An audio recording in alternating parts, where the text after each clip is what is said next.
আসসালামু আলাইকুম এভরিওয়ান। আম দিয়ে তো আমরা কত কিছুই তৈরি করে খাই, তাই না? সো চলুন আমি আজকে আম ও ডিম দিয়ে খুবই মজাদার একটি ডেজার্ট তৈরি করে দেখাই আপনাদেরকে। এর জন্য লাগবে এখানে 2টা আম ও 2টা ডিম। সো প্রথমে আমি আমটাকে টুকরা টুকরা করে কেটে নেব।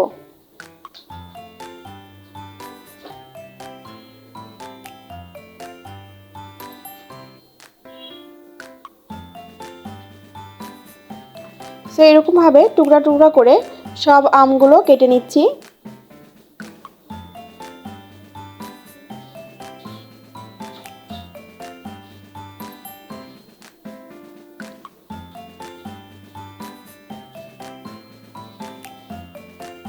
আমগুলো কাটা হয়ে গেছে।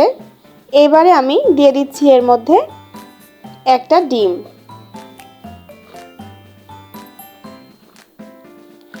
ডিমটা দিয়ে এবারে এই আম ও ডিমগুলো একটি ব্লেন্ডারের জারে উঠিয়ে নিচ্ছি।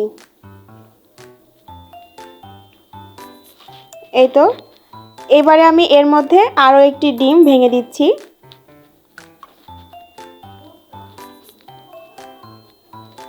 দিয়ে দিচ্ছি চিনি। এখানে আমি হাফ কাপ পরিমাণে চিনি দিয়েছি, আপনারা আপনাদের স্বাদ অনুযায়ী চিনি দিতে পারেন। দিয়ে দিলাম 1 কাপ পরিমাণে দুধ। এরপরে দিয়ে দিচ্ছি এলাচ।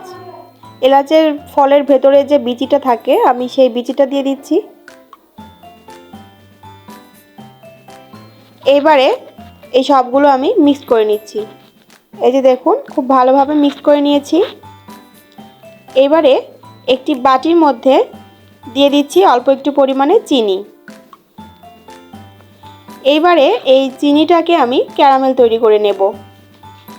চুলোর জাল একদম অল্প করে রাখতে হবে, লোতে রাখতে হবে চুলার জালটা।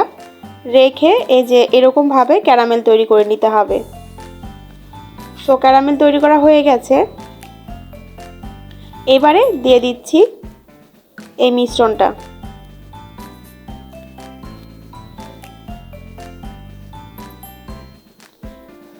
দিয়ে দিলাম। এবারে বাটির মুখটা আটকে দিচ্ছি।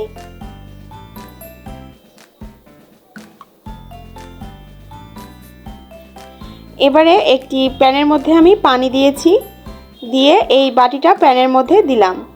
দিয়ে প্যানটা ঢাকনা দিয়ে ঢেকে দিচ্ছি। দিয়ে 20 থেকে 25 মিনিট আমি এটাকে জাল করব। প্রায় 25 মিনিট পর দেখুন এটা কত সুন্দর ফুলে উঠেছে এবং কত সুন্দরভাবে জমে গেছে।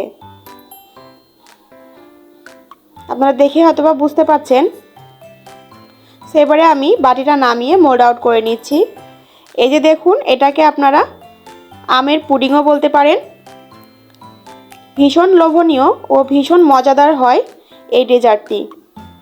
আপনারা অবশ্যই তৈরি করে দেখবেন, আশা করছি আপনাদেরও ভালো লাগবে। সো ফ্রেন্ডস, ভিডিওটি ভালো লেগে থাকলে অবশ্যই একটি লাইক দিবেন। আর আমার চ্যানেলটি যদি সাবস্ক্রাইব করে না থাকেন তাহলে অবশ্যই সাবস্ক্রাইব করে রাখবেন, অনুরোধ রইল। ভালো থাকবেন, আল্লাহ হাফিজ।